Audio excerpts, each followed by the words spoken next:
95% of the human population is living their life on autopilot. They're recreating life experiences they don't want. They find themselves in survival mode, taking the same route to work every day, waking up at the same time, being irritated by that same annoying boss, driving back in that same work traffic, sitting on the couch watching the same show. But deep down, they have a dream life they want for themselves, a version of themselves in which their ultimate potential will be actualized.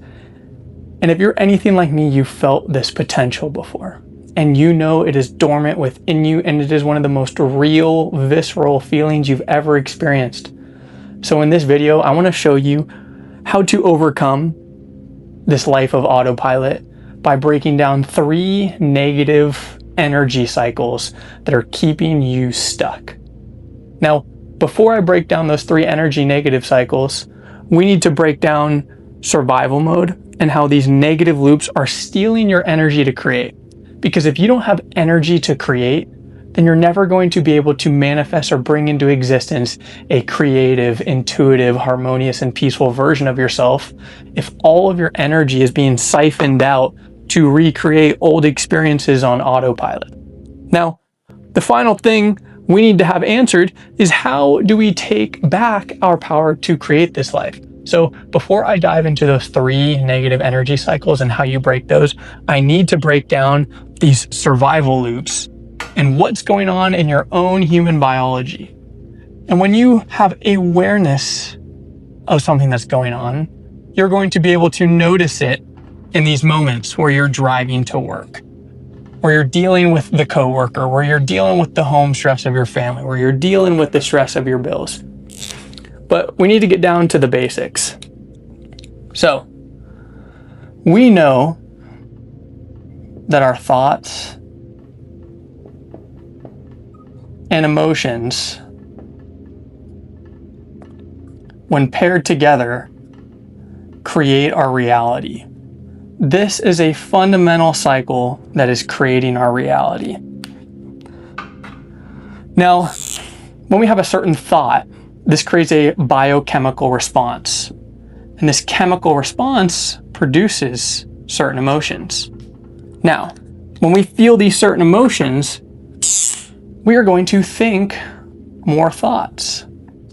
Now, if there's a certain cycle in which you've gone through life and you've had the same work routine, you've talked to the same people, you've thought the same thoughts, you've driven the same path, you've eaten the same foods, you've followed the same followers, and you've done that routine 1,000 days in a row, this becomes an unconscious loop. This becomes an unconscious cycle. Now, what we need to understand about this is how our past, this cycle, is creating our present reality.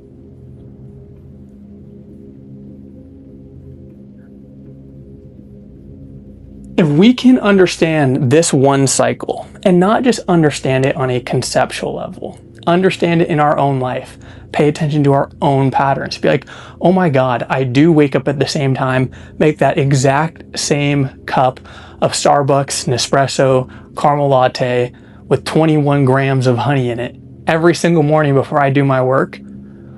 I'm setting myself on the same path. If we do not become aware of those small routines that our body carries out unconsciously, then we are always going to be creating our present. It's always a marker thing with me. We're always going to be creating this present moment based on a loop of the past. Now, you're probably like, Grant, how do we become aware of these loops? Are there multiple loops I need to be aware of?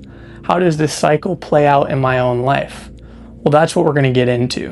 But before I get into that, I want to show you how your body naturally carries out these cycles.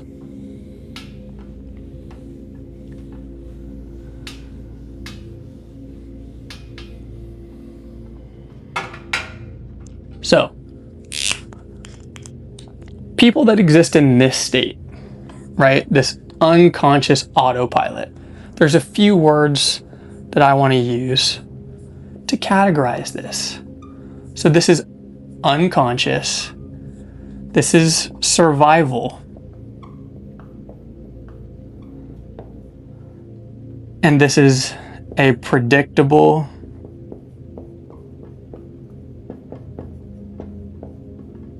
future.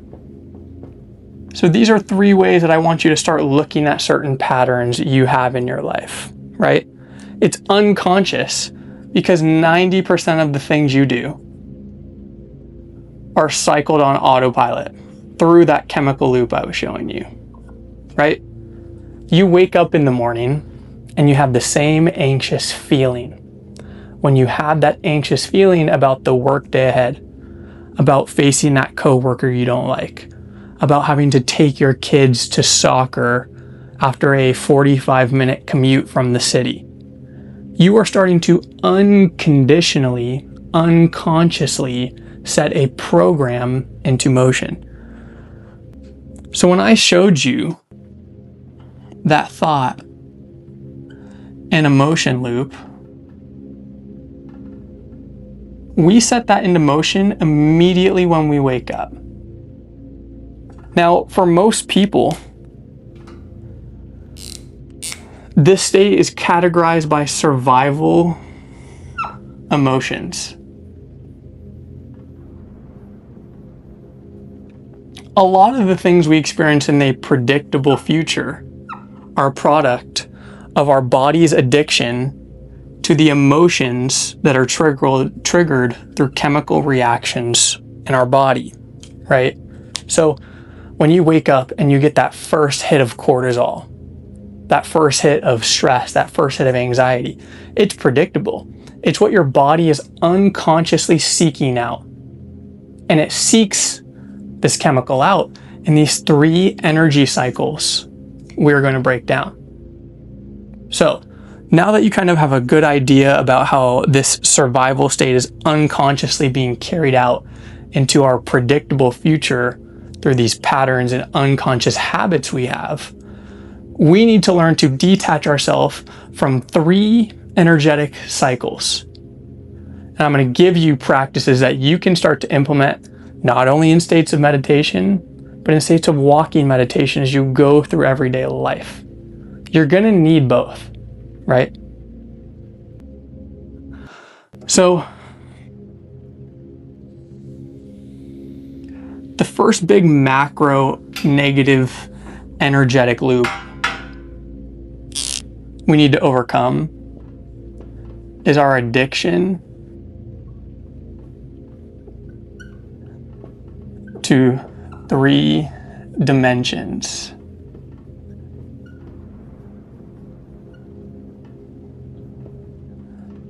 Let's break down how this is an energetic cycle. And we'll fill in the gap right here, right?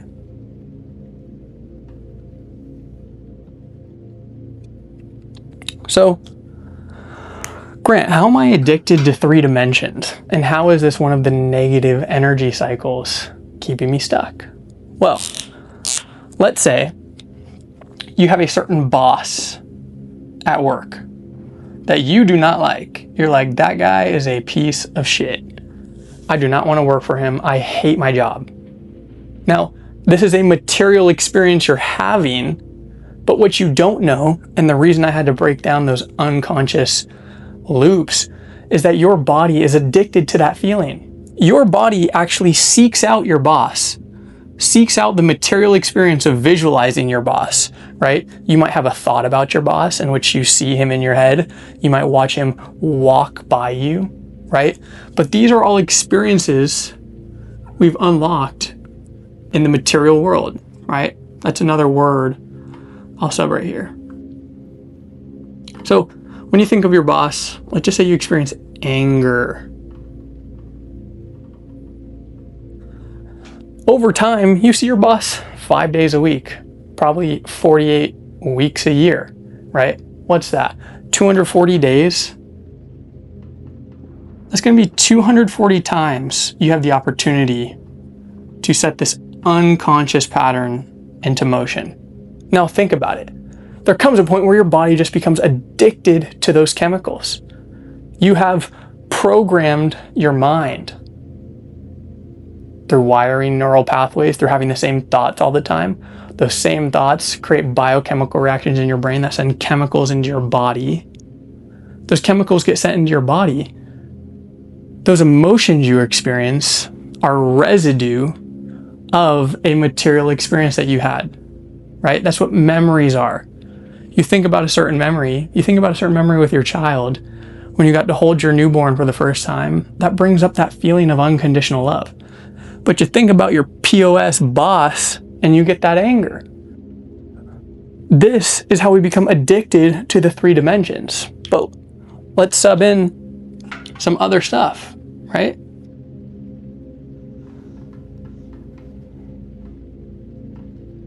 We might think that we're addicted to food, that we'll never be able to overcome weed. I'll use weed for example.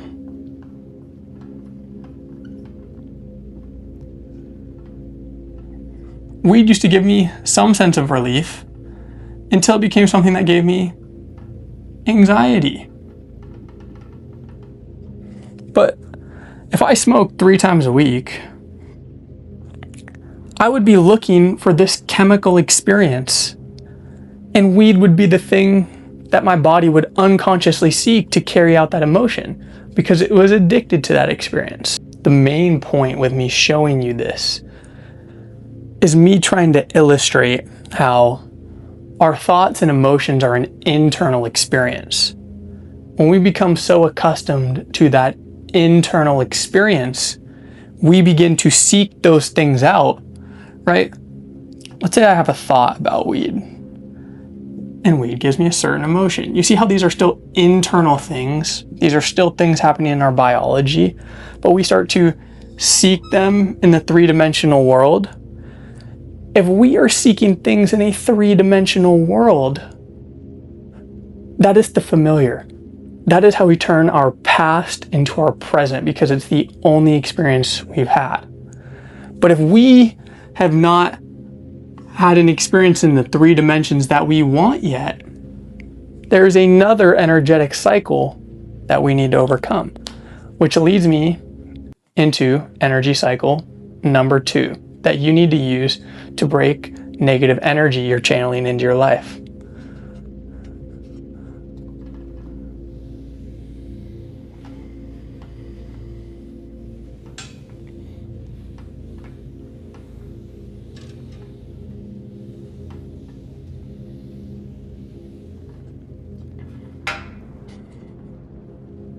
So now that we've broken down that first energy loop, right? Our addiction to the 3D material world, places, food we eat, people we see. I'm going to break it down further because your goal with overcoming these negative energy cycles is to move yourself from a predictable state, that predictable negative energy loop you find yourself in, into a state of the present moment. This present moment is where we reclaim our energy back to us.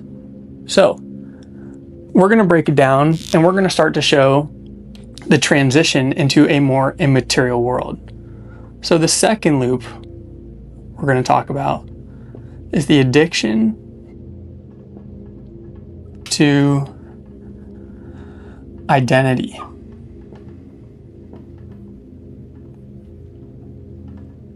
Now I'm going to break this down a little bit, right? Because we started off with our addiction to the 3D. On our process of transformation, our goal is to get to the 5D, right? The 5D is potential. And this is going to be the third energetic cycle we talk about, right? Because I'm sure you've all been able to visualize your goals, fixate on your goals, but you become addicted to seeing that happen. You're like, oh my God, when is this manifestation going to come into existence? When is this manifestation going to come into existence? Right? That's an addiction in itself because we get that internal state of dopamine from visualizing that happening, and then we never end up doing any work in regards to seeing it happen. So just know that's the third cycle we're going to break down. But right now, we got to talk about how you see yourself, right? How you see yourself as your identity. And I'm going to break down some things you're going to experience as you begin to transform, right? So one of the easiest ways to implement this stuff into practice is going to be meditation. Right? Meditation is when you're going to sit down and dissolve into silence. And your goal with meditation is to become no body and no thing. Because for most of us, this body or this thing is predictable.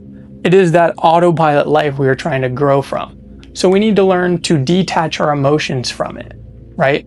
If we are chemically addicted to the people in our lives, the places in our lives, the things in our life that recreate this sense of identity, we need to begin the practice of letting go of that identity, right? And meditation is how we're going to do it. So I want to break down addictions that you're going to face in a more immaterial place, right? When you go into your mind and you start to sit down and detach from that material world you were initially addicted to, which was the first cycle. This is the second cycle you're going to face. And then we're going to break down the third cycle. So in meditation, you're going to sit down and you're going to start breathing. If you want to see actual transformation for yourself, you need to put yourself in a relaxed state. This relaxed state is categorized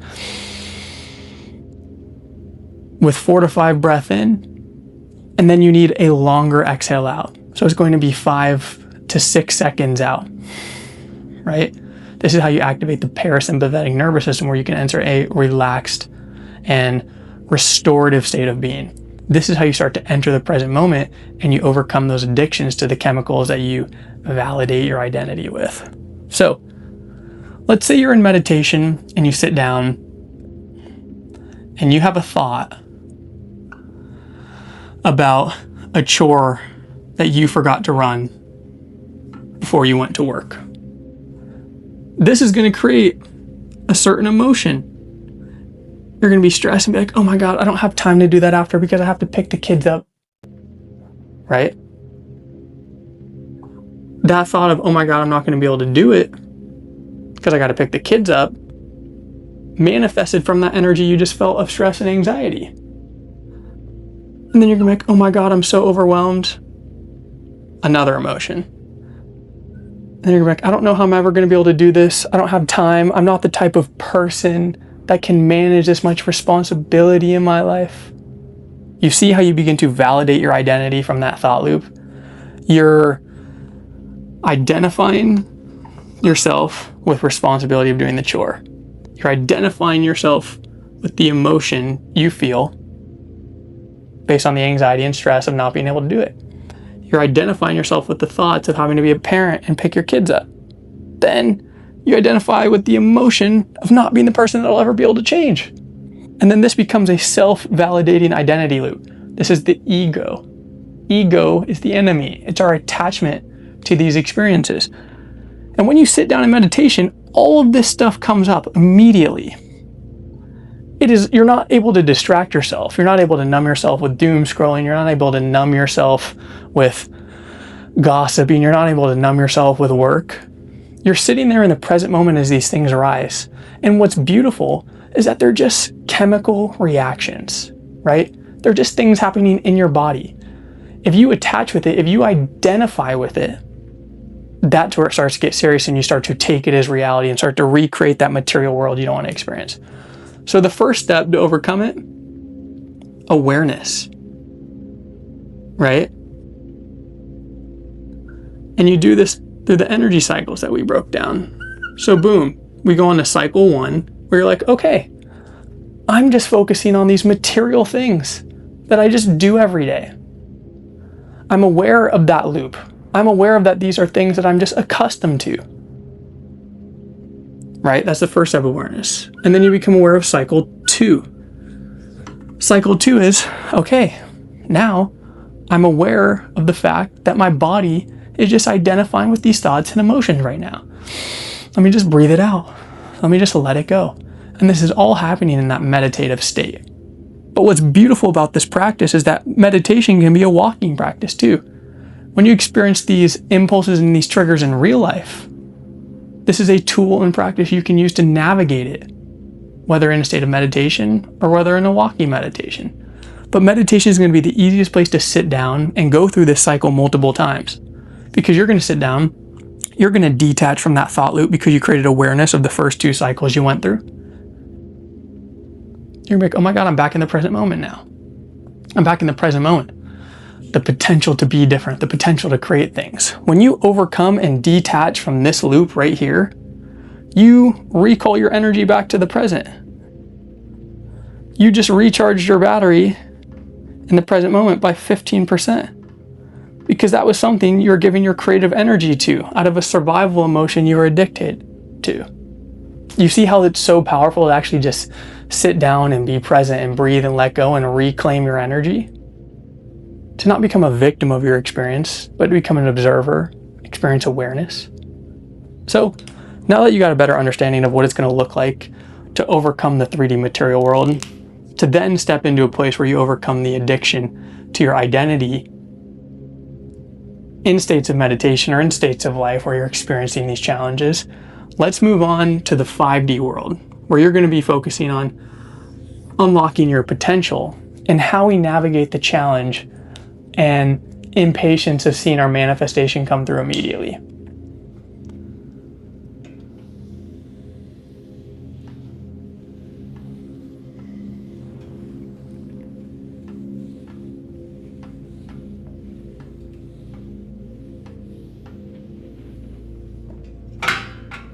So now that we have broken down to the first negative energy cycle and our addiction to material world things, and we've started to navigate the transformation into a new state of being through unlocking meditation, through unlocking presence, which will awaken a new addiction to an identity that we are so accustomed to through a subconscious and unconscious way of living for years on end. We have to be prepared for addiction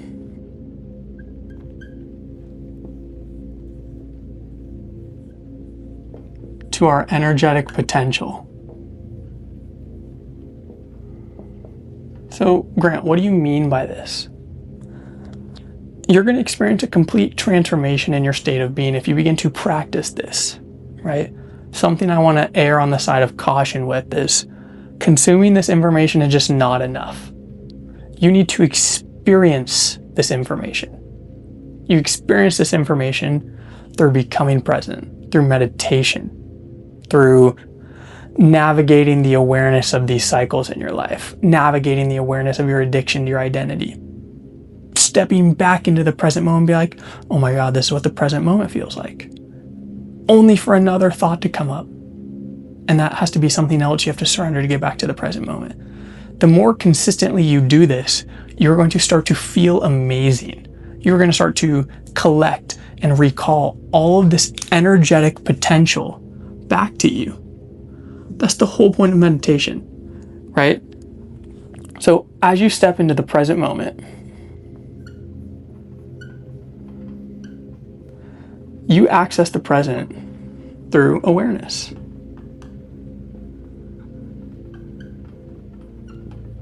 And with this awareness, you unlock power. And we've all experienced this power. And I alluded to it at the beginning of the video. I said, if you're anything like me, you have felt that calling within, that divine source waiting to be awoken within you, an energetic potential that feels like you could take over the world with the potential you've been given. A version of yourself that you want to actualize because life is so finite and you want to take advantage of this moment. That in itself becomes an addiction. And I know this is going to be something that hits home for a lot of people.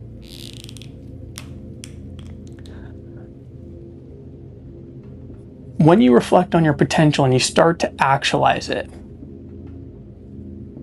you start to become impatient because that desire only grows. You start to fixate on that feeling of power only more. And the more you become impatient, the more you're going to be tempted to fall back into things that numb that anxiety, that numb that awakening of fear and doubt again. Because you're like, oh my God, I am actually walking on this path. I am actually beginning to transform. And this is where a lot of people get stuck. They start to change. They start to eat clean. They start to work out. They start to work on that business. It'll go 2, 3, 4 weeks. They'll look in the mirror and be like, oh my God, I am different. Only for self-sabotage to step back in the picture.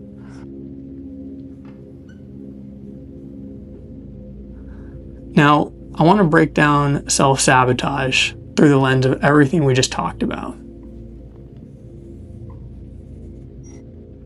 Because when you start to engage in this practice, you're going to be able to manifest. You're actually going to see things start to change. Right? You're going to manifest people and experiences and things. But what do you notice about the things that I just wrote down? 1, people. 2, experiences. 3, things. To me, that looks like the equation of an identity that we could become addicted to. To me, that looks like something we can become attached to. We can become attached to manifesting more money, to manifesting more romantic partners in our life, to manifesting new experiences.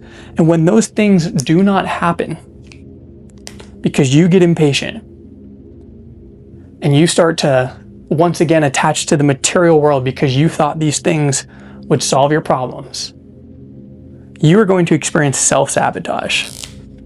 Because what the science shows is that if you hate your job and you get a new job, you might experience joy for a little bit. You'd be like, oh my God, I manifested a new job for myself. I really have the power to be different. I'm no longer that victim. But then the shiny object syndrome starts to wear off. Now, what's so dangerous about this? You looked to an experience you had in the material world to be the source of that energy you sought. You wanted the feeling of success. You wanted the feeling of peace. You wanted the feeling of joy, and that job gave it to you for a little bit. But the reason I had to introduce that cycle to you in the beginning about how our thoughts and emotions create these chemical addictions is because this is the final whoop-de-doo freaking bring it on home Grant. You will self-sabotage because your body is still addicted to those chemicals. One thing I've learned in this process, and I'm going to break it down through another visual right now. But just know, the third addiction is your addiction to your potential.